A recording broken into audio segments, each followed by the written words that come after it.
Programang ito ay rated SPG. Striktong patnubay at gabay ng magulang ang kailangan. Maaaring may masiselang tema, lengguwahe, karahasan, sexual, horror o droga na hindi angkop sa mga bata. Mga kaibigan, kumusta at welcome back sa ating munting channel. Narito ang mga dapat nating aabangan sa APJ Batang Quiapo. Kasabwat ni Lucio ang isang babae na nag-utos na patayin ang kuryente at handa na rin ang mga tauhan ni Lucio na pumasok sa presinto kapag mawala na ang kuryente. Maya-maya ay wala na ang kuryente. Walang sinayang na oras ang mga tauhan ni Lucio. Agad itong pumasok sa presinto at pinagbabaril ang mga bantay para tuluyan na nilang magawa ang pandaraya na plano nila. At isa sa tauhan ni Lucio ang lumapit sa nag-operate ng machine.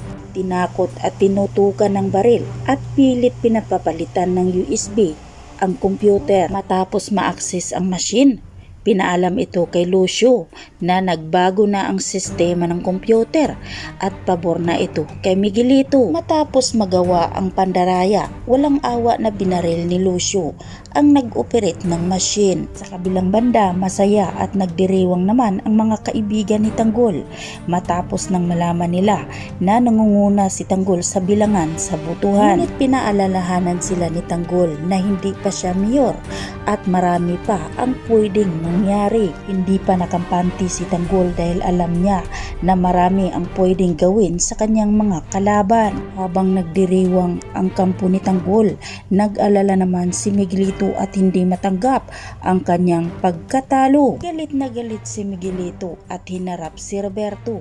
Nagawan ng paraan ni Roberto para hindi sila lubusang matalo. Pinangako naman ni Roberto kay Miguelito na huwag mag-alala dahil katapusan na raw ito ni Tanggol. Samantalang kinausap ni Tanggol ang kanyang ina, galit na galit at sinabing ipapangako niya na linisin niya ang buong Maynila at ipapatigil niya ang nagbibenta ng mga droga. Wala siyang pakialam kahit itakwil pa man siya ng mga Montenegro. Gagawin niya ang lahat para malinis ang buong Maynila. Samantalang ipagpatuloy pa rin ni Ramon ang kanyang transaksyon. Wala siyang pakialam at walang makakapigil sa kanya kahit sino pa man. Lingid sa kaalaman ni Ramon na nagmamasid lang pala si Inting at binantayan ito ang pag-alis. Agad pinaalam ni Inting kay Tanggol na nakaalis na ang kanyang ama. Kaya naman nakahanda na rin ang grupo ni Tanggol para pigilan ang transaksyon ni Ramon. Walang pakialam si Tanggol na makalaban at makaharap niya ang kanyang ama.